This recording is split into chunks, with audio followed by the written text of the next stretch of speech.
윤석열 당선인은 사회부총리 겸 교육부 장관의 김인철 전 외대총장, 외교부 장관의 박진 의원, 통일부 장관의 권영세 의원 등 8개 부처 장관 후보자를 발표했습니다. 초대 대통령 비서실장으로는 김대기 전 청와대 정책실장을 내정했습니다. 법무부 장관 후보자의 윤석열 당선인의 최측근으로 꼽히는 한동훈 검사가 지명됐습니다. 한 후보자는 검수완박 법안이 통과되면 국민이 크게 고통받을 것이고 자신이 장관이 되면 수사지휘권은 행사하지 않겠다고 말했습니다. 민주당이 검찰의 수사권 폐지를 당론으로 채택하면서 정부의 갈등이 커지고 있습니다. 대통령직 인수위는 새 정부의 국정 운영을 방해하고 있다고 반발했고 김호수 검찰총장은 필사즉생의 각오로 모든 대응 방안을 찾겠다고 강조했습니다. 민주당이 송영길 전 대표가 출사표를 던진 지방선거 서울시장 후보를 전략 공천하기로 했습니다. 윤호중 비상대책위원장은 지방선거에서 확실한 승리를 위해서는 대승적 결단이 불가피하다고 강조했습니다. 코로나19 신규 환자가 19만 5천여 명으로 집계됐습니다. 백신 4차 접종이 60세 이상 고령층으로 확대된 가운데 코로나19로 학생들의 우울감이나 불안감이 커졌다는 조사 결과도 나왔습니다.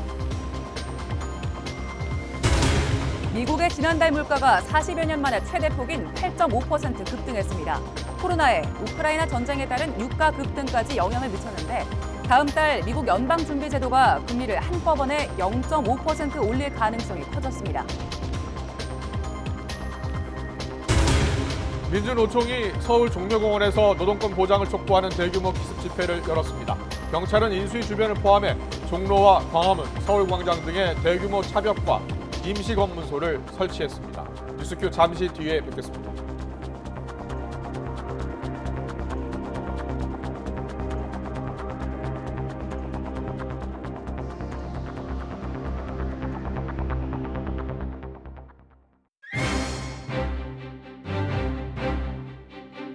시청자 여러분 안녕하십니까? 가장 빠른 종합 뉴스 뉴스큐 시작합니다. 한동훈 검사장이 법무장관 후보자에 지명이 되자 민주당에서는 윤석열의 검찰 쿠데타다다 이런 발언까지 나오는 등 강한 반발이 나오고 있습니다. 한동훈 후보자도 검수완박은 국민이 고통받게 될 것이다 라면서 맞서고 있습니다. 여야 공방 더 격화될 것으로 보입니다. 민주당의 검수완박 당론 확정에 국민의힘은 무제한 토론 등 모든 방안을 동원해서 반드시 막겠다고 밝혔습니다. 잠시 뒤 국민의힘 권성동 원내대표 연결해서 국민의힘의 입장과 대책 들어봅니다. 네, 먼저 2차 내각 인선 소식입니다. 윤석열 당선인이 2차 내각 인선을 발표했습니다. 법무부 장관 후보에는 당선인의 측근이죠. 한동훈 검사장이, 통일부 장관 후보자에는 현재 인수위 부위원장을 맡고 있는 국민의힘 권영세 의원이 지명됐습니다. 특히 한동훈 검사장의 법무부 장관 지명을 두고 정치권에선 거센 공방이 시작됐습니다. 취재기자 연결합니다. 엄윤주 기자. 네, 서울 삼청동 인수위원회입니다. 네, 먼저 예정대로 2차 내각 인선이 발표됐는데요. 내용부터 정리해 주시죠. 네, 윤석열 당선인은 오후 2시 2차 내각 인선에 대해서 직접 발표했습니다. 먼저 법무부 장관에 대해서는 검사 시절 최측근이었던 한동훈 검사장이 지명됐습니다. 또 통일부 장관에는 권영세 의원이 지명됐는데요. 외교부 장관으로는 박진 국민의힘 의원이, 사회부총리 겸 교육부 장관으로는 김인철 한국외대 전 총장이 낙점됐습니다. 행정안전부 장관에는 이상민 전 국민권익위 부위원장이, 해수부 장관으로는 조승환 전 해양수산과학기술진흥원장이 지명됐고요. 환경부 장관에는 한화진 한국환경정책평가연구원이, 중소벤처기업부 장관에는 이영 의원이 내정됐습니다. 오늘 발표에서 윤 당선인은 비서실장 등 주요 핵심 참모 인선에 대해서도 일부 공개했는데요. 비서실장에는 김대기 전 이명박 정부 청와대 정책실장이 지명됐습니다. 하지만 이번 2차 인선에서도 이른바 안철수계 인사는 전혀 포함되지 않았습니다. 이를 두고 윤 당선인과 안 위원장이 약속했던 공동정부 구성이 물거품되는 것이 아니냐는 지적이 나왔는데, 이에 대해 한덕수 국무총리 후보자는 중장기적인 관점에서 추가적으로 여러 공직이나 국정과 관련된 직책 인선이 이루어질 것이라고 수습했습니다. 네, 이번 인선에서 가장 눈에 띄는 게 한동훈 검사장의 법무부 장관 발탁입니다. 정치권 공방이 예상되는데 여야 반응 어떻습니까? 네, 앞서 윤석열 당선인 측은 행안부 장관과 법무부 장관에서 정치인 출신 장관은 없을 것이라고 못 박았는데요. 여기에 한동훈 검사장이 법무부 장관 후보자로 발탁된 것을 두고 파격적인 인사가 아니냐는 분석이 나오고 있습니다. 이에 대해 윤석열 당선인은 파격 인사가 아니라고 생각한다며 한 후보자야말로 법무행정을 담당할 최적임자라고 판단했다고 강조했습니다. 수사와 이런 재판 같은 법집행 분야뿐만이 아니라 법무행정 또 검찰에서의 여러 가지 기획 업무 등을 통해서 이 법무행정을 담당할 최적임자라고 저는 판단했고 절대 파격 인사는 아니라고 생각합니다. 이와 함께 한 후보자는 사법연수원 27기로 장관 후보자로 발탁된 게 기수 파괴라는 언급에 대해서 이같이 말했습니다. 이 분야에서만 20년 넘게 근무를 했습니다. 이런 정도 경력을 가진 사람이 나이나 경력 때문에 장관직을 수행하지 못할 만한 나라는 아니라고 생각하고요. 하지만 이른바 윤석열 사단의 최측근인 한동훈 검사장의 법무부 장관 지명을 둘러싸고 정치권 공방이 거세게 이어질 것으로 보입니다. 먼저 민주당에서 강하게 반발하고 나섰습니다. 박홍근 민주당 원내대표는 조금 전 인사청문 담당 간사단 공개회의에서 이번 지명은 인사 참사가 아니라 대국민 인사테러라고 맹비난했습니다. 그러면서 측근을 내세워 검찰 권력을 사유화하고 서슬퍼런 검찰공화국을 만들겠다는 의도를 공개적으로 천명했다고 날을 세웠습니다. 최강욱 의원도 자신의 SNS에 검찰 정상화에 대한 대응으로 가장 윤석열다운 방식을 택했다고 비꼬았습니다. 이에 대해 국민의힘 유상범 의원이 조금 전 긴급 간담회에서 공직 후보자에 대한 지나친 과잉 보호는 바람직하지 않다면서도 윤 당선인이 한동훈 검사장의 능력과 자질을 법무행정에 투입하는 게 훨씬 바람직하다고 생각해 추천한 것 같다고 두둔했습니다. 전반적으로 조심스러운 분위기가 읽히는데 민주당의 공세 수위를 보고 추가 방어 논리가 더욱더 펼쳐질 것으로 보입니다. 지금까지 서울 삼청동 인수위원회에서 YTN 엄윤주입니다. 윤석열 당선인이 한동훈 검사장을 새 정부 첫 법무부 장관 후보자로 지명하면서 민주당은 검수완박 입법에 더 속도를 내겠다는 분위기입니다. 하지만 국민의힘은 총력 저지를 선언했고 대통령직 인수위원회 역시 즉각 중단을 촉구하고 나섰습니다. 국회 취재기자 연결합니다. 이경국 기자. 네, 국회입니다. 민주당이 검수완박 법안 처리에 더 속도를 낼 것으로 보인다고요? 네, 그렇습니다. 윤석열 당선인이 법무부 장관 후보자로 지명한 한동훈 검사장, 검수완박 입법과 관련해서 이 법안이 통과가 되면 국민이 큰 고통을 겪을 거라면서 이 법안 처리 시도가 반드시 저지돼야 한다는 입장을 밝혔습니다. 애초에 민주당은 윤 당선인이 대통령이 되면 검수완박 법안에 거부권을 행사할 것으로 보고 이 개혁에 속도를 내겠다는 입장이었는데요. 이 한 검사장의 지명으로 민주당의 방침 더욱더 확고해질 것으로 보입니다. 앞서 민주당 윤호중 공동 비대위원장은 검수완박에 대해서 검찰과 언론의 특권 영역을 해체하는 일에 나선 거라고 강조하기도 했는데요. 또 위헌 논란을 제기한 김오수 검찰총장을 향해선 헌법에는 검찰청의 권한에 대한 내용은 없다면서 공부를 다시 해야 할 것이라고 꼬집기도 했습니다. 이어진 비대위 회의에서도 검찰 정상화는 미룰 수 없는 일이라고 강조했는데요. 들어보겠습니다. 검찰은 해방 이후 70년 동안 그 어떤 견제도 없는 특권을 누려왔습니다. 수사 기소권을 한 손에 틀어주고 선택적 수사와 정치 개입으로 법치를 교란하고 사법 정의를 훼손해왔습니다. 현재 검찰 권력은 민주주의와 삼권 분립의 토대를 위협하는 수준에 이르렀습니다. 네, 다만 민주당은 검찰의 수사기소권을 분리한 뒤에 비대해질 경찰의 수사권에 대한 견제 장치도 조속히 마무리하겠다는 입장입니다. 네, 국민의힘 말 그대로 총력 저지를 계획하고 있지요. 네, 그렇습니다. 국민의힘 권성동 원내대표 오늘 아침 출근길에 YTN 취재진과 만났습니다. 참담한 심정이라고 밝혔고요. 또 이 청와대와 문재인 대통령을 압박하기도 했습니다. 먼저 검수완박은 사회 지도층이 저지르는 중대 범죄에 면죄부를 주는 것이고 국민에게 피해를 주는 법안이 될 거라고 비판했는데요. 그런데도 왜 검찰 수사권을 뺏어야 하는지 문재인 대통령이 직접 설명해야 한다고 지적했고요. 이어 오후에 진행된 기자간담회에서는 문 대통령을 향해서 직접 거부권 행사를 촉구하기도 했습니다. 들어보겠습니다. 이제 문재인 대통령께서 결자 해지해야 합니다. 설령 민주당이 무리하게 국회에서 검수완박법을 처리한다고 하더라도 문 대통령께서는 거부권을 행사해야 합니다. 그것이야말로 임기를 마무리한 대통령으로서 국민에 대한 문 대통령의 마지막 소임일 것입니다.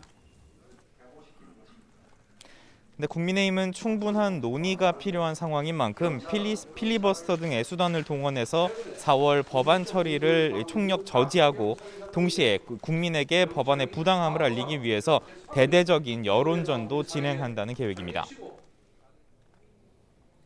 네, 대통령제 인수위원회도 국민의힘과 마찬가지로 큰 우려를 표했다고요?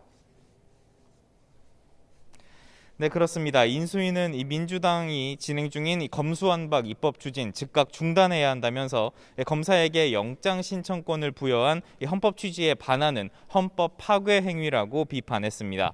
이어서 국민 보호와는 관련이 없고 특정인이나 부패 세력을 수호하기 위해 국가의 수사 기능을 무력화하는 것이라고 주장했습니다. 또 새 정부의 국정 운영을 방해하는 거라고 지적하기도 했는데요. 들어보겠습니다. 형사사법 절차와 같이 국가 운영의 근간을 이루는 사항은 다수당이라고 해도 한 정당이 자의적이고 일방적으로 개정할 사안이 아닙니다.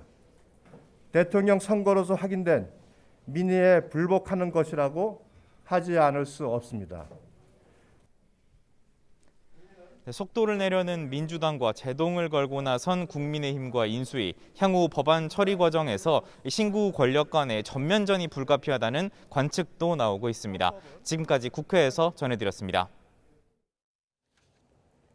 김호수 검찰총장이 직접 기자간담회를 자청해서 검찰 수사권 완전 폐지, 즉 검수완박 법안의 부당함을 적극 알리면서 문재인 대통령에게 면담을 요청한 사실도 공개했습니다. 한동훈 검사장의 법무부 장관 후보자 지명에 대해서는 협조할 일은 협조하면서 예우하고 존중하겠다고 밝혔습니다.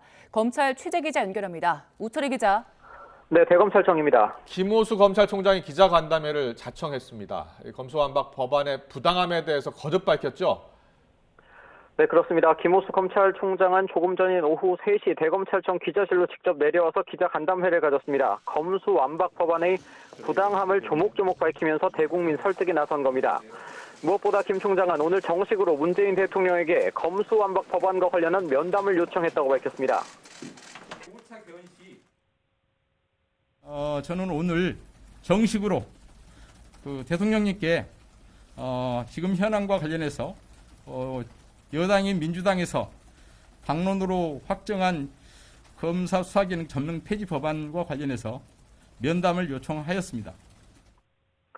앞서 문 대통령이 지난해 법무부 업무보고에서 검경 수사권 조정에 따른 국민 혼란을 최소화하고 범죄 대응 역량이 약화되지 않도록 당부했는데 검수완박이 합당하느냐고 지적했습니다. 그러면서 왜 군사작전하듯 시한을 정해놓고 무조건 검찰이 수사를 하지 못하게 하는지 이해할 수도 받아들일 수도 없다면서 문 대통령도 함께 책임지라는 뜻이냐는 비판까지 쏟아냈습니다.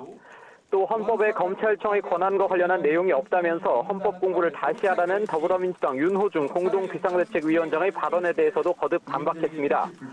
헌법 12조 3항은 검사의 영장 청구권을 규정하고 있고 영장 청구권은 당연히 사건을 전제로 한다면서 검사가 수사를 하지 못하게 하는 건 당연히 위헌이라고 강조했습니다. 그러면서 검찰 수사의 공정성을 높이기 위해 수사심의위를 적극 개최하거나 현행 권고에서 법적 기속력을 높이는 등 외부인들이 참여하는 방안을 강구하겠다고 밝혔습니다. 김 총장의 기자간담회는 민주당의 검수완박 처리 당론 채택에 대한 오늘 아침 출근길에 밝힌 입장을 더욱 설명하는 차원입니다. 김 총장은 앞서 검수완박 법안이 헌법에 정면으로 위반되고 정의와 상식에도 반한다면서 범죄자들이 만세를 부를 것이라고 비판했습니다. 그러면서 법안 저지의 모든 방안을 강구하겠다면서 문 대통령에게 법률안 거부권 행사를 요청하고 헌법재판소에 헌법소원 심판을 청구하겠다는 뜻까지 시사했습니다. 필사즉생의 각오로 법안이 입법이 진행되는 국회 그리고 저를 임명해 주시고 또 법안에 대해서 공포와 또 재의결 요구권을 갖고 계시는 대통령님 그리고 법안이 헌법에 위배되는지 여부를 판단하는 헌법재판소에 이르기까지 각 단계에 따라 모든 절차와 방안을 강구해서 김호수 총장은 한동훈 검사장의 법무부 장관 후보자 지명에 대한 입장도 밝혔습니다. 인사권에 대해서 말씀드리는 건 적절치 않다면서도 한 후보자가 수사 경험과 능력을 두루 갖췄다고 평가했습니다. 또 사법연수원 기수가 7기수나 차이 나는 것과 관련해서는 업무 수행에 있어 기수는 중요치 않다면서 협조할 일은 당연히 협조하고 충분히 예우하고 존중하겠다고 강조했습니다. 지금까지 대검찰청에서 YTN 오철입니다. 주요 뉴스로 계속 전해드리고 있습니다. 이 검수 완박을 둘러싸고 여야 정치권, 검찰 조직까지 지금 긴장감이 팽배합니다. 검찰과 국민의힘 모두 절대 불가 입장을 밝히고 있지만 거대 의석 가진 민주당이 추진을 밀어붙이면 상대적으로 소수 의석인 국민의힘으로서는 막을 방법이 마땅치 않은 상황입니다. 국민의힘의 고심이 깊어지고 있는데요. 당의 입장을 직접 들어보고 대책도 들어보겠습니다. 국민의힘 권성동 원내대표 국회에 연결돼 있습니다. 대표님 나와 계시죠? 예, 안녕하세요. 권성동입니다. 네, 안녕하세요. 오늘 기자간담회에서 참담한 심정이다 이렇게 표현을 해주셨는데 자, 민주당이 지금 추진하고 있는 검수완박 법안의 가장 큰 문제점은 어디에 있다고 보시는 겁니까? 이 민주당의 이 검수완박법 처리에 이 숨은 의도가 있거든요. 예. 왜 대선에서 패배한 이 시점에 무리하게 이 법안을 밀어붙이고 있느냐. 예. 이 시기의 문제인데요. 네. 만약에 민주당이 대선에서 승리했다면 이 법안 처리하지 않았을 겁니다. 예. 그런데 이 하는 이유는 결국 민주당 관계자들에 대한 이 수사, 검찰 수사를 막겠다는 그런 의지의 표현이 이러한 무리수를 두고 있는 것이 아닌가 저는 그렇게 판단을 하고 있습니다. 그렇군요. 거대 의석을 가진 민주당이 그럼에도 국민의힘의 반대에도 불구하고 지금 반드시 문재인 정부 임기 내에 처리하겠다라고 주장을 하고 있고요. 계속 밀어붙인다면은 마땅한 지금 국민의힘 대책도 없는 상황인데 어떤 대책 세우고 있습니까? 뭐 다 아시다시피 민주당이 일방적이고 독성적인 국회 운영을 한 것이 한두 번이 아니고요. 예. 소위 말해서 입법 독재를 해왔습니다. 그로 인해서 서울시장, 부산시장 재보궐선거, 지난 대선에서 패배하지 않았습니까? 예. 그런데 지방선거에서 이것이 이렇게 무리하게 밀어붙이는 것이 불리하게 작용한다는 것을 민주당의 지도부들이 누구보다도 잘 알고 있습니다. 그럼에도 불구하고 왜 밀어붙이느냐? 이거는 국민을 전혀 의식하지 않은 오로지 자기들만을 보호하기 위한 수단으로서 이 검수완박법을 추진하는 것이다 이렇게 보고 있습니다. 네. 그렇기 때문에 수적으로는 저희들이 당해낼 도리가 없어서 예. 국민들을 상대로 이 민주당의 부당성, 만행에 대해서 호소를 하고 국민의 힘으로 이 법안을 막도록 최선을 다할 계획입니다. 네. 여러 가지 방안 중에 하나로 무제한 토론 필리버스터도 지금 추진할 것이다, 검토할 것이다라고 하셨는데 일단 법안 상정하고 밀어붙인다면 필리버스터도 하실 생각입니까? 그래서 국회법상 소수당에 부여된 권한은 다 행사할 그럴 계획을 갖고 있습니다. 그런데 예. 민주당이 과거에서도 보면은 살라미 전술로 이 임시국회 회기를 아주 짧게 잤습니다. 네네. 그리고 회기 말에 필리버스터를 마지못해 허용하고 바로 법안 처리를 하는 그런 전례가 있어서 예. 이번에도 그러한 전술을 사용하지 않을까 걱정을 하고 있습니다. 예. 오늘 더불어민주당 이수진 의원이 같은 이야기를 했습니다. 회기 쪼개기를 검토하고 있다. 그래서 회기가 끝나면 필리버스터가 끝나면 다음 임시국회를 바로 열어서 처리하겠다 이런 생각을 이야기했거든요. 그렇다면 결국은 국회의장을 설득할 수 있는 방법밖에 없는데 박병석 의장을 만나셨죠? 예, 박병석 의장이 뭐라고 했습니까? 아직 그 회기 쪼개기에 대해서는 의장과 본격적인 대화를 나누진 않았는데 네네. 과거에도 그걸 허용한 전례가 있거든요. 예. 그래서 이번 사안에서도 박병석 국회의장도 이제 임기 말입니다. 예. 임기 말을 아름답게 마무리하는 것이 본인의 명예를 위해서도 굉장히 중요하다 생각하기 때문에 네네. 그 부분에 있어서 의장님을 적극적으로 설득할 그런 계획을 갖고 있습니다. 예. 혹시 장애 투쟁이라든지 대국민 여론전에 좀 더 적극적으로 나설 계획도 혹시 갖고 계십니까? 글쎄 뭐 여러 가지 방법을 지금 논의를 하고 있는데 네. 일단은 국회법이 정한 절차에 따라서 또 국회법이 부여한 권한에 따라서 대국민 여론전을 전개할 계획이고요. 예. 아직까지는 그 부분까지는 논의해 본 적이 없습니다. 네, 조금 전에 김호수 검찰총장 기자회견 내용을 YTN 기자가 전해드렸는데요. 필사직생의 각오로 맡겠다라고 이야기했고 국회도 방문하겠다라고 했습니다. 혹시 소통을 좀 해보셨습니까? 어떻습니까? 전혀 대검찰청과 소통을 한 적이 없고 의견 교환도 한 바가 없습니다. 예. 우리가 이 검수완박법을 반대하는 가장 큰 이유는 검찰을 보호하기 위한 것이 아니라 이 검찰의 수사권을 박탈했을 때 발생하는 그 수사 공백 문제, 네. 범죄에 대한 대응 문제에 대한 해결책이 없기 때문에 다시 말해서 이러한 법안 통과가 국민에게 손해가 발생하기 때문에 우리가 국민의 편에 서서 이 법을 반대하는 것이지 검찰 편에 서거나 뭐 검찰의 이익을 위해서 우리가 나서는 것은 아닙니다. 네. 하지만 검사들도 헌법과 법률에 의해서 부여된 권한을 행사하는 공무원들이거든요. 그분들도 국민과 국가를 위해서 권한 행사를 하는 거예요. 그렇지만은 민주당이 추진하는 법안이 국민의 이익에 반한다고 판단됐기 때문에 저렇게 결사적으로 저항하는 것이다. 이렇게 보면 틀림이 없지 않나 생각합니다. 네. 오늘 기자간담회 때 문 대통령이 설명을 해야 한다. 그리고 문 대통령이 거부권을 행사해야 한다라고 하셨는데 어떤 이유 때문입니까? 2년 전에 그 공수처법과 검경수사권 조정 법안이 국회에 통과됐습니다. 그때 문재인 대통령께서 소위 문정부에서 말하는 검찰개혁이 완성이 되었다. 그리고 6대 중요범죄에 대해서는 그래도 검찰에게 수사권을 주는 것이 맞다. 이렇게 말씀을 하셨거든요. 그리고 그 법이 시행된 지 1년밖에 되지 않았습니다.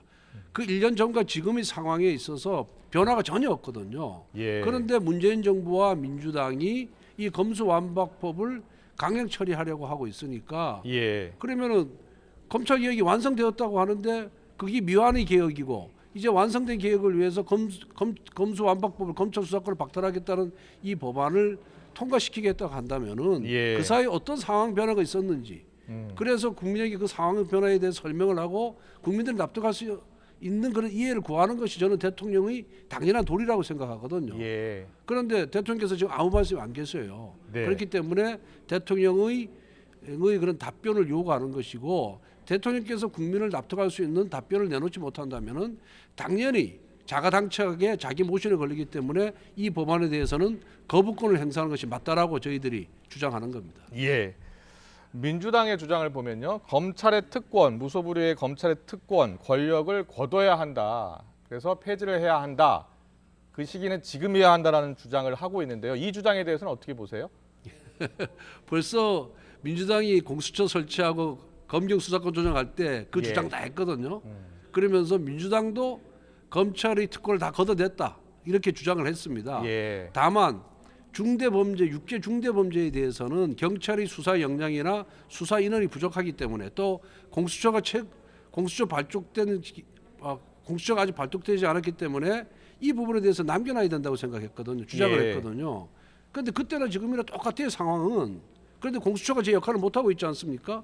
그러면은 이 고위공직자 또 권력자들이 부정부패 사건은 누가 수사를 합니까? 경찰도 못하죠. 공수처는 제 기능 발휘 못하죠. 검찰 수사권 폐지하죠.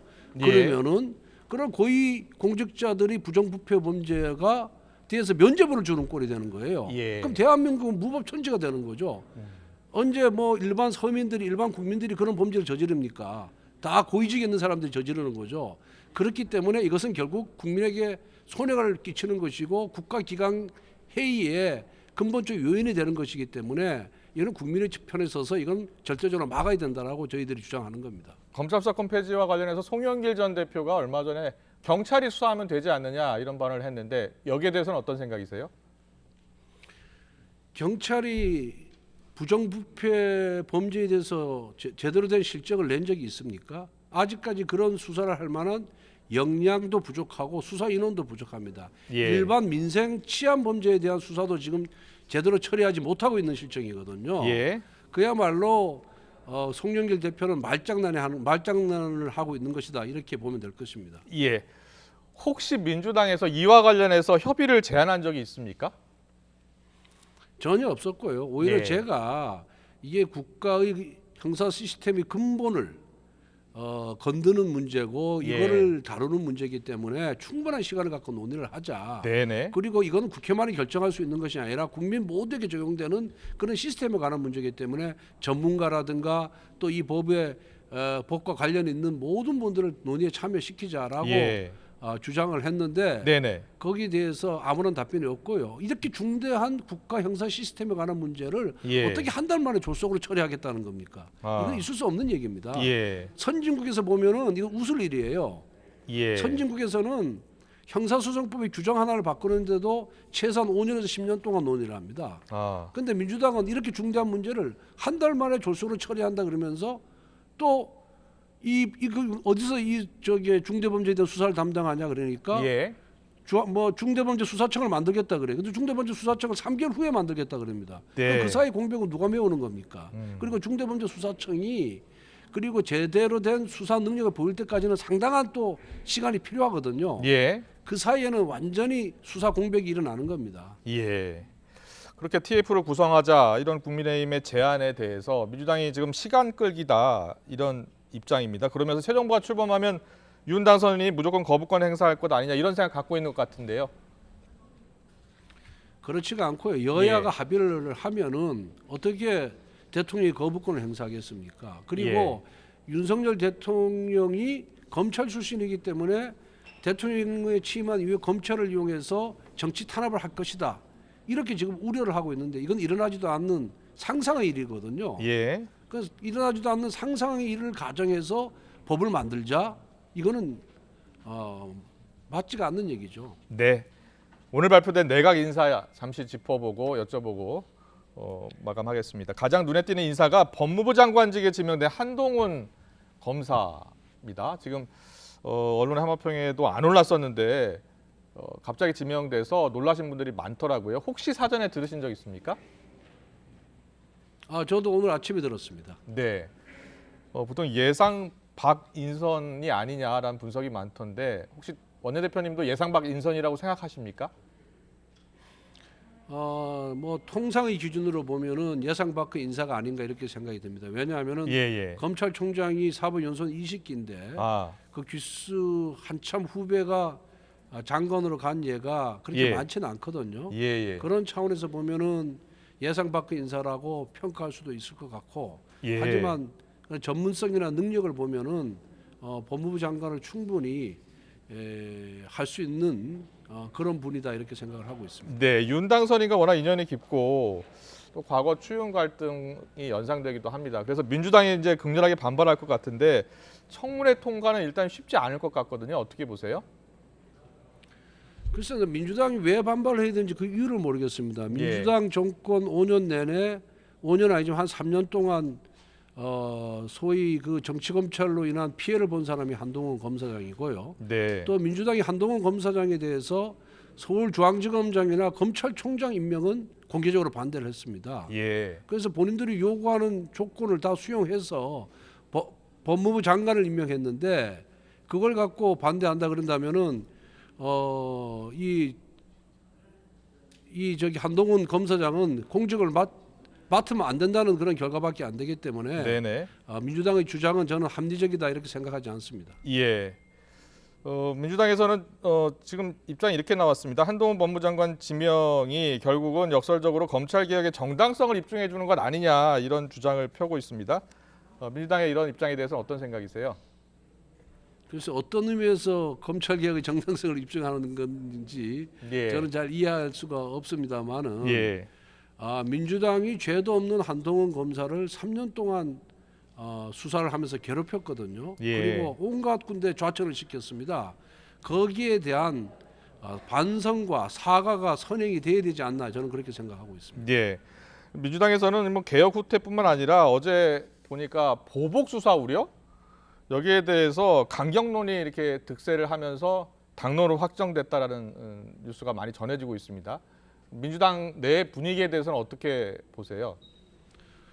그러니까 이제 민주당 보면은 문재인 정부 5년 내내 검찰을 활용해서 자신들이 원하는 정치적 목적을 달성을 했는데 네. 윤석열 검찰총장 시절부터 이것이 이제 불가능하게 됐고요. 그 후에 추미애 장관, 박범계 장관이 검찰 인사권을 아직 검찰 인사권 횡포를 벌여가지고 예. 친윤 검사들만 주요 포스트에 다 포진을 시켰어요. 그래 그런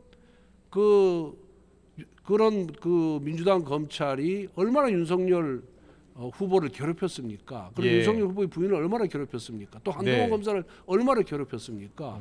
거기에 대한 그 평가가 결국 이번 대선에서 드러난 것이거든요. 예. 그럼에도 불구하고 자기들이 집권 시절에 검찰을 활용해서 정치적인 탄압을 일삼다 보니까 만약 윤석열 당선인이 대통령이 되고도 윤석열 대통령이 검찰을 악용하지 않을까 이런 걱정 때문에 예. 지금 이 검수완박법을 강행 처리하려고 하는 거거든요. 예. 그러니까 본인들의 죄를 스스로 저는 침투하는 것이다 이렇게 보고 있습니다. 네.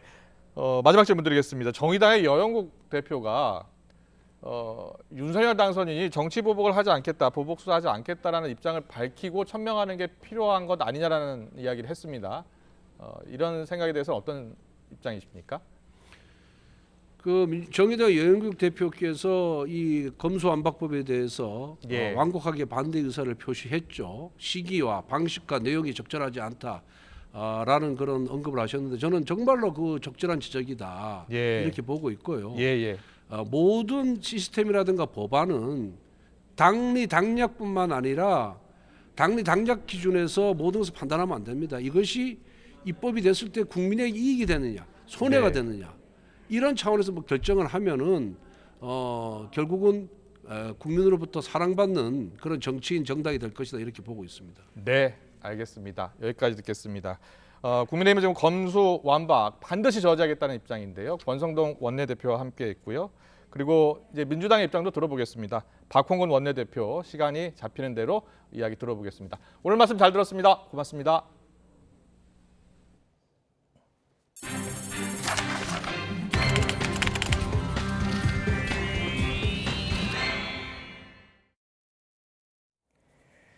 민주노총이 서울 종묘공원에 모여 대규모 결의대회를 진행하고 있습니다. 경찰은 참가자들에게 잦은 해산 명령을 내리고 종로 일대에 있던 인력을 집회 장소에 집결해서 물리적 충돌 등 만일의 상황에 대비하고 있습니다. 현장에 나가 있는 취재기자 연결해서 자세한 상황 알아봅니다. 윤혜리 기자. 네, 서울 종묘공원에 나와 있습니다. 네, 민주노총이 예고했던 대규모 결의대회 이미 시작된 것 같은데 현장 상황 어떻습니까? 네, 민주노총은 오늘 오후 3시부터 이곳 종묘공원에서 대규모 결의대회를 열고 있습니다. 노조원 수천 명이 공원에 가득 메었고 맞은편에는 경찰이 겹겹이 띠를 이뤄 만일의 상황에 대비하고 있습니다. 물리적 충돌은 아직 없었지만 많은 인원이 운집하면서 교통 혼잡이 빚어지고 있습니다. 민주노총 금속노조는 오후 2시부터 종묘공원에서 집회를 진행했고 뒤이어 민주노총 결의대회도 같은 장소에서 진행되고 있습니다. 주최 측은 6천여 명이 참석할 예정이라며 현장 상황에 따라 달라질 수 있다고 설명했습니다. 이들은 결의문을 통해 윤석열 대통령 당선인에게 친재벌 반노동 폭주를 중단하고 차별 없는 노동권과 질 좋은 일자리 보장을 요구했습니다. 또 최저임금 업종별 차등 적용과 주 52시간제 유연화 등 노동 계약 시도를 중단하라고도 촉구했습니다. 네, 경찰이 민주노총에 잦은 해산 명령을 내린 상태지요? 네, 그렇습니다. 경찰은 현장에서 수차례 잦은 해산 명령을 했지만 민주노총은 집회를 예정대로 이어가고 있습니다. 경찰은 불법 집회가 예정대로 계속 이어질 경우 경찰력을 투입해 직접 해산 조치를 할 수 있다고 경고했지만 실제로 이뤄지진 않고 있습니다. 앞서 경찰은 주요 집회 예정지에 임시검문소와 차벽을 설치해 참가자들 결집을 원천 차단하겠다는 계획이었습니다. 하지만 민주노총은 종묘공원에서 기습적으로 집회를 진행했습니다. 경찰은 민주노총 결의대회를 사전에 신고되지 않은 불법 집회로 규정했습니다. 앞서 서울시가 코로나19 바이러스 확산 우려를 이유로 집회 금지를 통보하고 민주노총은 법원에 집행정지 신청을 제기했는데요. 법원이 참가 인원 299명 이내로 방역수칙을 준수하는 범위에서만 집회를 열도록 허가하자 민주노총은 결국 수천 명이 모이는 결의대회를 강행했습니다. 이에 따라 경찰은 집회 참석자들에게 집시법 위반에 따라 처벌을 받을 수 있다고 경고했습니다. 현재 대중교통은 정상적으로 운행되고 있지만 상황에 따라 인근 지하철이 무정차 통과하거나 버스가 우회하는 등 교통 통제가 이뤄질 수 있다고 경찰은 설명했습니다. 지금까지 서울 종묘공원에서 YTN 윤혜리입니다. 윤석열 대통령 당선인 집무실이 들어설 국방부 청사 주변에 있는 용산공원 완공을 앞당겨서 국민들에게 전면 개방하겠다고 약속했죠. 이를 위해선 용산 미군기지 오염 문제부터 우선 해결돼야 합니다. YTN 최재진이 가장 최근에 기지 주변을 조사한 결과 발암물질인 벤젠이 기준치의 510배 이상 검출된 걸로 확인됐는데 기지 안은 조사조차 못하는 상황입니다. 홍민기 기자의 단독 보도입니다. 윤석열 대통령 당선인의 취임 이후 집무실이 들어설 서울 용산구 국방부 청사 인근. 청사 뒤쪽의 미군 부지인 사우스포스트 바깥 담장 바로 아래에서 지하수를 채취해봤습니다. 이곳 지하 6m에서 방금 채취한 지하수입니다. 겉으로 보기에 맑아 보이지만 실제로 냄새를 맡아보면 기름 냄새가 강하게 나고 있습니다. 사우스포스트 주변에는 이렇게 지하수를 퍼올리기 위한 관측공과 양수정이 모두 50여 개 설치돼 있습니다. 남영동 전쟁기능관 인근에 있는 캠프킴 주변 27곳에서도 분기마다 지하수 채취가 이뤄지고 있습니다. 그렇다면 미군기지 주변의 땅과 지하수 오염도는 어떨까? 지난해 10월 사우스포스트 주변에선 발암물질인 벤젠이 기준치의 510배 넘게 검출됐습니다. 캠프킴 주변에서도 기름에 의한 토양 오염을 의미하는 TPH가 리터당 900mg 이상을 기록했습니다. 학교나 공원 부지에 적용되는 기준치를 2배 가까이 넘은 겁니다. 더 큰 문제는 반환이 완전히 이뤄지지 않아 기지 안 오염 상황은 알 길이 없다는 점입니다. 과거 이곳에서 기름 유출 등 환경 오염 사고가 일어난 사례가 확인된 것만 적어도 100건에 가깝습니다. 기지 외부에서도 오염 정도가 기준치의 500배, 1000배 되는데 오염원 자체인 미군기지는 사실은 그냥 둘 수는 없죠. 윤 당선인은 용산 미군기지를 돌려받아 신속하게 시민공원을 만들겠다고 밝혔는데 전문가들은 오염 정화 없이는 자칫 시민 안전을 위협할 수도 있다고 지적합니다. 땅으로 예를 들어서 비가 와서 물이 들어간다면은 지하수를 통해서 그 오염물질이 이동을 해서 다른 부분으로 이동을 할 수도 있겠죠. 뭐 한강으로 들어간다거나 다른 지하수로 오염이 될 수도 있을 것이고. 시민단체는 새 정부가 오염 정화 계획 없이 공원 조성 계획을 무리하게 추진한다고 목소리를 높이고 있습니다. 공원을 조성하는데 7년이 걸린다 이랬는데 이것에 대해서 지금 당선자가 알고 계시는지 올해 만든다고 하는 것은 불가능한 이야기를 하는 것 같다 이렇게 저희들은 느끼고. 윤석열 당선인이 이끄는 인수위에서 용산 집무실 이전 작업에 속도를 내면서 오랜 기간 용산 미군기지 아래에 묻혀있던 환경오염 문제도 다시 고개를 들고 있습니다. YTN 홍민기입니다. 퇴임이 얼마 남지 않은 홍남기 부총리 겸 기획재정부 장관이 문재인 정부 임기 동안 부동산 정책을 일관되게 추진했다고 평가했습니다. 시장 안정으로 연결하지 못해 송구하다면서도 부동산 종합대책은 28번이 아니라 그 절반 수준에 불과하다고 말했습니다. 최기성 기자입니다. 문재인 정부 마지막 부동산 관계장관 회의에 참석한 홍남기 부총리는 5년 동안 원칙을 세우고 부동산 정책을 한 방향으로 추진했다고 자평했습니다. 공급 확대, 실수요자 보호, 투기 억제라고 하는 3대 원칙하에 부동산 정책을 일관되게 추진해 왔습니다. 정책이 부동산 시장 안정으로 이어지지 못했다는 소회도 밝혔습니다. 결과적으로 부동산 시장 안정으로 연결하지 못한 점에 대해서는 다시 한번 송구하게 생각합니다. 현 정부가 발표했던 부동산 대책이 28차례에 달한다는 지적에는 사실과 다르다고 해명했습니다. 종합대책이라고 말할 수 있는 것은 그 절반 수준으로서 나머지는 사실상 이미 발표한 대책의 후속 대책 성격이라는 점을 말씀을 드리며, 지난달부터 규제 완화와 개발 기대감으로 집값 상승 조짐이 보인다며 윤석열 당선인 측을 겨냥한 듯한 메시지도 내놨습니다. 강남 4구에서 매매 가격과 수급 지수가 먼저 반등하고 4월 첫째 주에 들어 서울도 보합으로 전환되었으며 이와 함께 불안 심리가 재확산되는 조짐도 있는 상황입니다. 임대차 3법과 관련해선 긍정적 효과에도 불구하고 일부 문제가 제기돼 정책 보완 노력을 했다면서 차기 정부에서 제도 안착이 이뤄지길 기대한다고 밝혔습니다. YTN 최기성입니다. 대통령 당선인께서 입장하십니다. 존경하는 국민 여러분, 장관 후보자와 대통령실 인선을 발표하겠습니다. 부총리 겸 교육부 장관 김인철 전 한국외국어대 총장입니다. 외교부 장관 박진 국회의원입니다. 통일부 장관 권영세 국회의원입니다.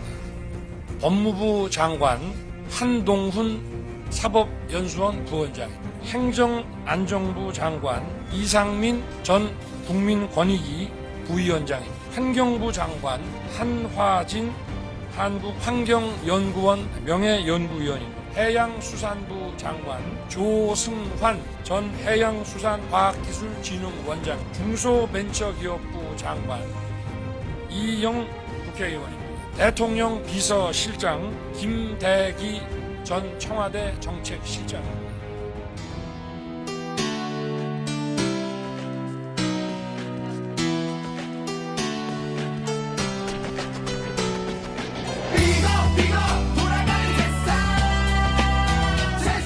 인선 과정에서 특히 제가 전문성이 있는 분야에 대해서는 조언을 드리고 싶었습니다만 그런 과정은 없었습니다.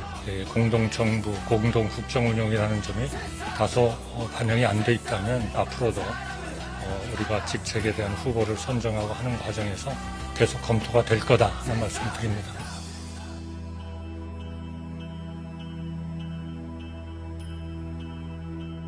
오늘 오전 인천의 한 직업 전문학교에서 고등학교 3학년 학생이 교사를 흉기로 찌르고 이를 말리는 동급생들까지 다치게 하는 일이 벌어졌습니다.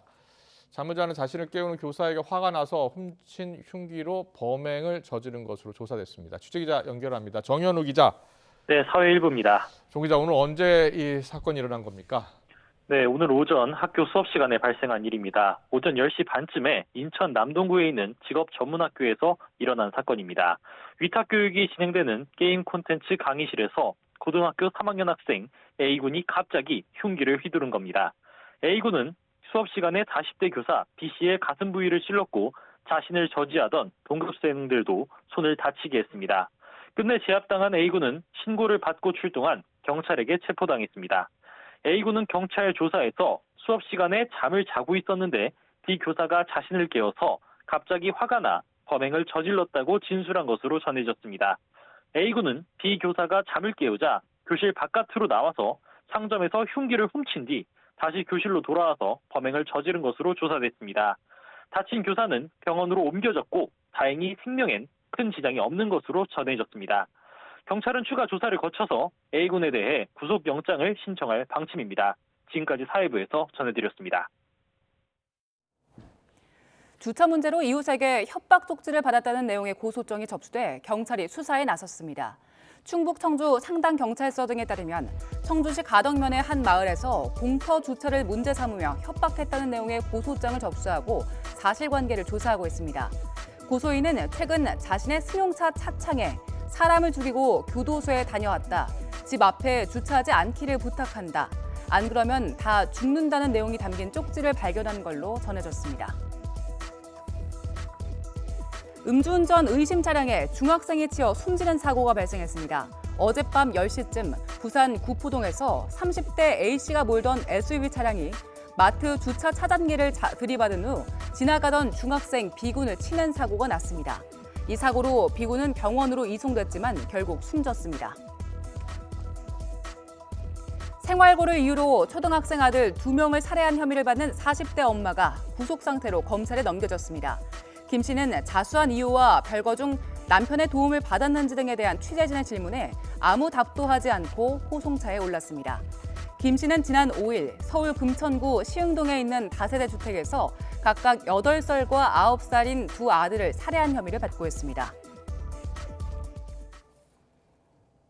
미국 뉴욕의 지하철 안에서 아침 출근 시간에 무차별 총기 난사 사건이 일어나 지하철이 순식간에 아수라장으로 변했습니다. 범인은 연막탄을 터뜨린 뒤 총기를 마구 쐈는데 경찰은 62살 흑인 남성을 용의자로 보고 추격하고 있습니다. 김진호 기자의 보도입니다.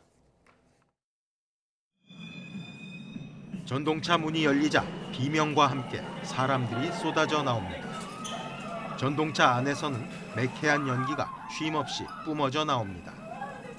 절룩거리던 남성은 버티지 못하고 그대로 고꾸라집니다. 곳곳에 총상을 입은 승객들이 쓰러져 있고 정거장 바닥에는 피가 보입니다. I didn't know what was going on. I asked a lady. She said that she actually saw everything what happened down there. She saw a lot of people bleeding and she heard shooting. 출근길 뉴욕 지하철이 총기 난사로 아수라장이 된 것입니다. At 8:24 a.m., aboard a Manhattan-bound N train, 10 people were shot, 7 males, 3 females, and they were removed to area hospitals. 연기를 흡입하거나 다른 사람들에 깔려 다친 사람도 10명이 넘는 것으로 전해졌습니다. 경찰은 범인이 방독면을 쓰고 연막탄을 터뜨린 뒤 권총으로 최소 33발을 발사했다고 밝혔습니다. At this time, we still do not know the suspect's motivation. Clearly, this individual boarded the train and was intent on violence. 경찰은 역 주변에서 발견된 승합차를 빌린 62살 흑인 남자를 용의자로 특정해 추격 중입니다. 경찰은 이 사건이 테러로 보이지는 않지만 모든 가능성을 열어두고 수사하겠다고 밝혔습니다. 코로나19 사태 이후 뉴욕의 치안이 악화한 상황에서 벌어진 이번 사건은 시민들의 불안감을 더욱 자극할 것으로 보입니다. YTN 김진호입니다. 장기화로 접어든 우크라이나 전쟁이 평화협상의 돌파구를 찾지 못한 채 깊은 긴장 속으로 빠져들고 있습니다. 전장의 수도 키이우 중심의 북부에서 동부 돈바스 지역 등으로 옮겨지면서 또 다른 군사적 대충돌을 양측 모두 예고하고 있기 때문입니다. 네, 이런 가운데 어린이와 여성을 포함한 많은 민간인 희생자가 속출하고 있고 여기에 러시아군이 화학무기를 사용했다는 주장까지 더해지면서 전쟁을 바라보는 사람들의 안타까움을 더하고 있습니다. 국제부 이승훈 기자 나와 있습니다. 어서 오세요. 어서 오십시오. 안녕하세요. 네, 협상은 진행 중인데 진전은 없는 상황이고요. 러시아 지금 전장 상황은 우크라이나 전장 상황은 어떻습니까? 뭐 겉으로 보이는 우크라이나 전쟁 한마디로 뭐 소강 상태에 접어들었다 네. 이렇게 말씀을 드릴 수는 있겠습니다. 예. 하지만 전선의 그 긴장감은요 그 어느 때보다 높아서요. 네. 전쟁을 직접 취재하고 있는 기자들 지금의 상황을 태풍을 눈앞에 둔 고요함이다 이렇게 말은 하는 사람도 있고요. 예. 또 이제 멀리서 포성이 들리면 곧 뭐 물리적 충돌이 있지 않을까 이런 걱정 때문에 개들도 크게 짖고 있다. 그런 소식까지 전하고 있을 정도거든요. 그렇군요. 예. 현재 러시아군의 주력 부대는 우크라이나 동부를 향하고 있습니다. 물론 전쟁 초반에 수도 키이우 주변을 포위했던 그 러시아 부대가 이미 새로운 배치를 마쳤다. 뭐 그런 소식도 들어오고는 있어요. 네. 예. 최근 그 우크라이나 제2의 도시인 히르키우 또 그 동부 루한스크 등을 촬영한 화면이 지금 나오고 있죠. 보고 있는데 이제 이쪽에 이제 뭐 러시아 탱크, 병수동 장갑차 뭐 200여 대가 이쪽으로 옮겨지고 있다. 이런 네. 여러 가지 얘기들 지금 화면을 통해서 또 확인이 되고 있습니다. 그렇군요. 예. 예. 우크라이나 전쟁이 지금까지와는 다르게 동부 지역을 중심으로 전개가 된다면 어떤 모습으로 바뀌게 되겠습니까? 가장 다른 게 있다면 그동안에 그 북부 키이우는 산악 지역이 많았거든요. 그런데 이제부터는 이제 동부 쪽은 좀 평야 지대가 많습니다. 네. 그렇기 때문에 좀 상황이 달라질 거라고 보는 사람들이 많거든요. 화면에서 많이 나오고 있지만 러시아군은 주로 기갑 부대를 중심으로 해서 빠른 속전속결 전술 타격을 하고 있어요. 그런 면에서 볼 때는 기존의 북부의 이 산악지대보다는 동부의 평원 지역이 여러모로 봐서 러시아군에게 유리할 거다. 그런 분석을 하는 군사 전문가들이 많은 거죠. 그렇군요. 활용면에서 보면 일단 러시아군, 우크라이나군과 좀 격차가 크다고 할 수 있겠죠. 네. 예. 그런데 이제 그런 상황에서 평야 지대에서 이제 전투를 하게 된다면 우크라이나군이 많이 고전하게 될 거다. 그런 평가를 하고 있는 거죠. 그렇군요. 그렇다면 우크라이나군은 여기에 대해서 어떤 대비를 하고 있습니까? 우크라이나군 역시 뭐 비슷합니다. 대전차 화기 또 그리고 장갑차 지금 동부 지역으로 속속 모으고 있어요. 특히 뭐 미국 그리고 서방이 그 지원한 것들이 바로 이 대전차 무기, 그 기갑 부대가 많으니까요. 네. 그리고 뭐 대드론 무기 이런 걸 지원을 받았는데 그런 무기들도 이제 동부 그리고 남부 지역을 중심으로 해서 이제 속속 배치가 되는 모습입니다. 현재 전쟁에 참여하고 있는 군인 수만 보면요. 두 나라에는 그렇게 큰 차이가 없어요. 대략 3만, 적게는 3만에서 4만 명 정도가 참여하고 있다 이렇게 보고 있거든요.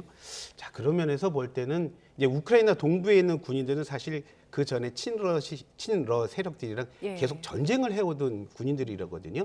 그런 면에서 볼 때 경험이라든가 사기라든가 이런 면에서 볼 때는 오히려 우크라이나군이 러시아군을 앞서고 있다. 그런 면에서 볼 때는 좀 쉽지 않은 전쟁이 될 거다. 이런 얘기도 있습니다. 네. 다만 또 다른 변수가 있는데요.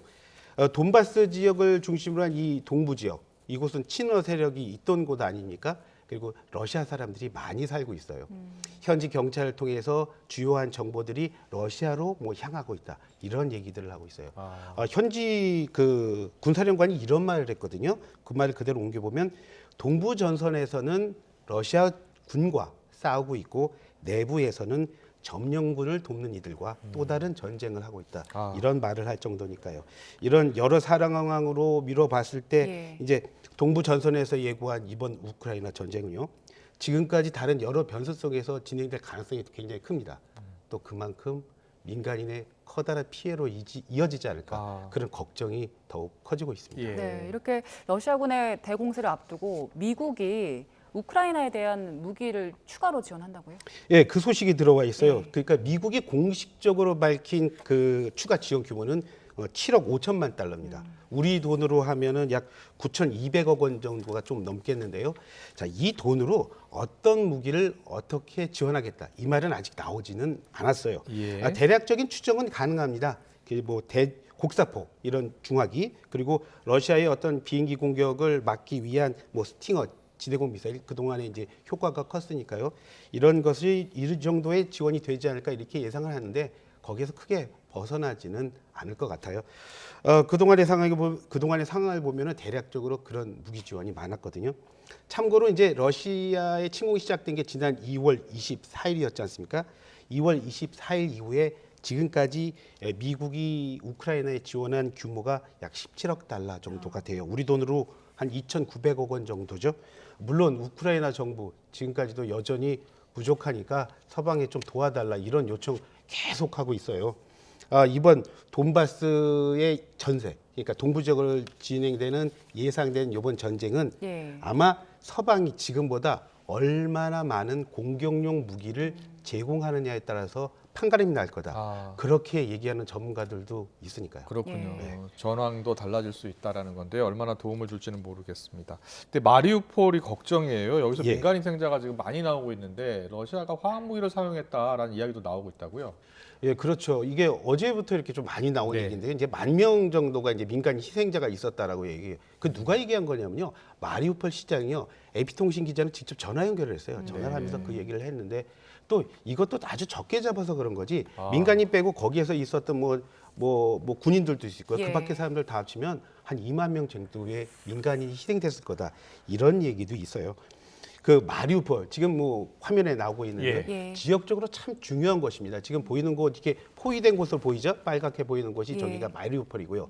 남쪽으로 크림반도가 있습니다. 크림반도가 전에는 우크라이나 지역이었거든요. 근데 2014년에 저곳을 러시아가 장악을 합니다. 자, 그러면서 지금 빨간 표시가 된 헤르손, 도네츠크, 루안스크 이쪽 지역을 중심으로 해서 지금 그 군이 배치가 되고 있거든요. 여기가 연결이 되면 바로 러시아 지역으로 연결이 되는 것이에요. 그게 딱 끊겨 있으니까 여기를 한 달 이상 지금 러시아군이 집중적으로 공격을 하고 있습니다.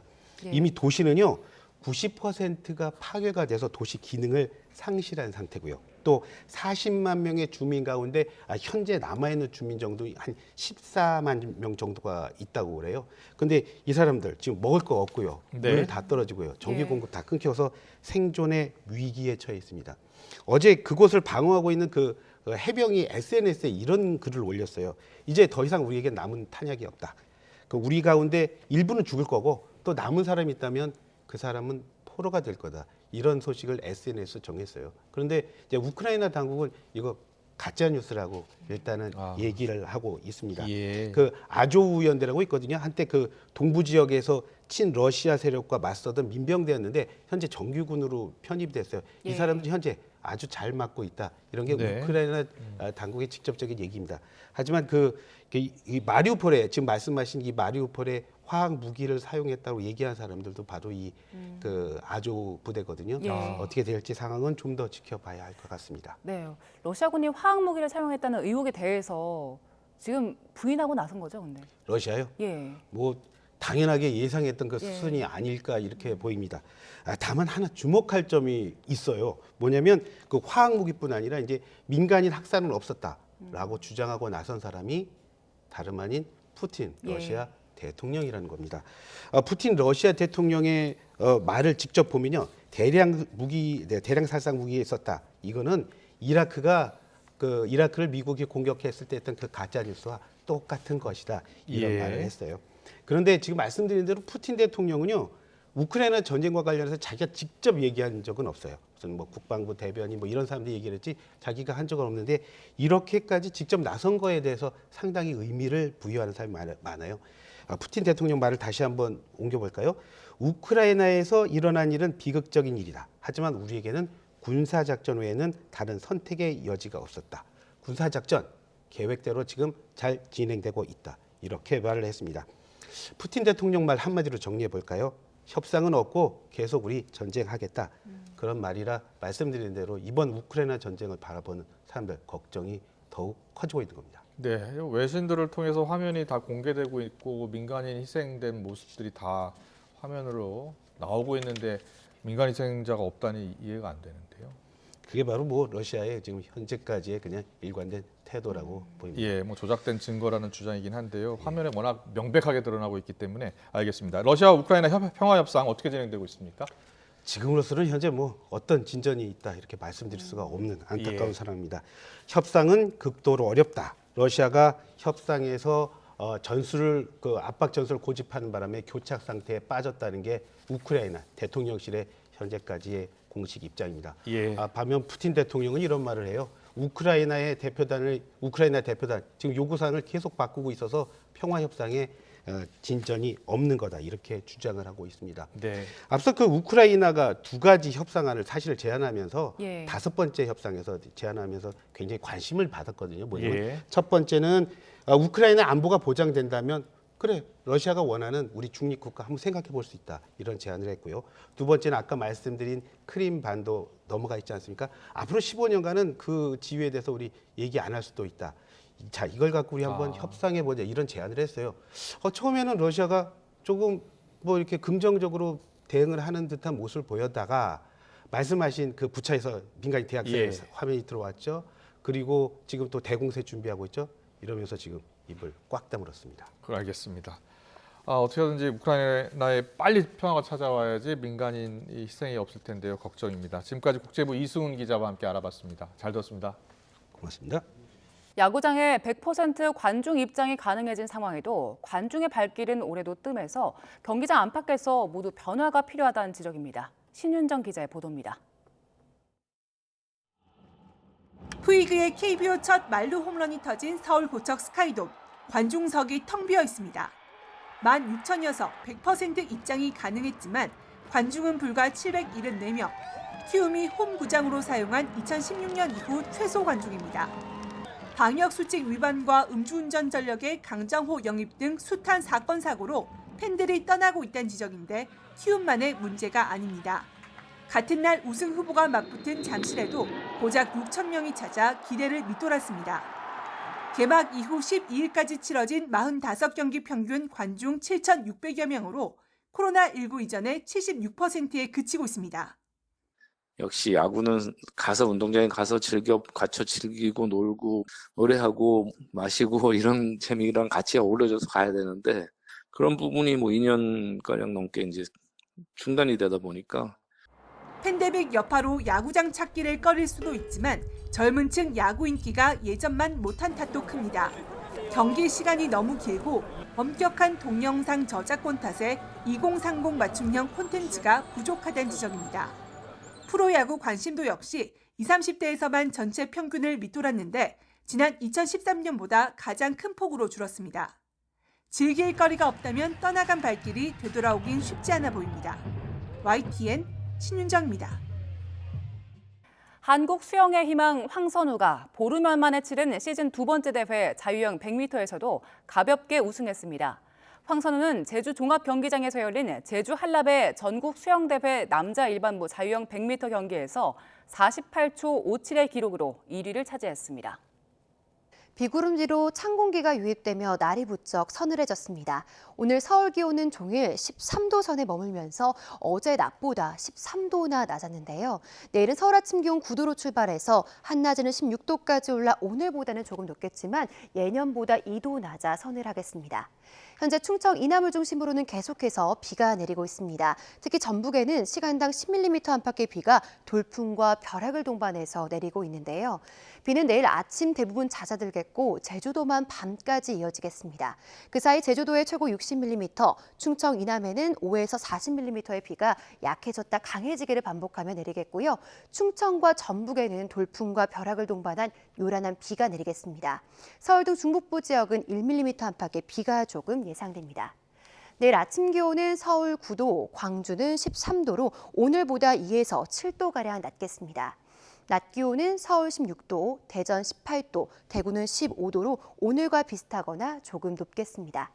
금요일부터는 다시 맑고 따뜻한 봄날씨를 되찾을 전망입니다. 날씨였습니다. 네, 이어서 저녁 종합 뉴스 이브닝 뉴스가 방송됩니다. 시청해주신 여러분 고맙습니다.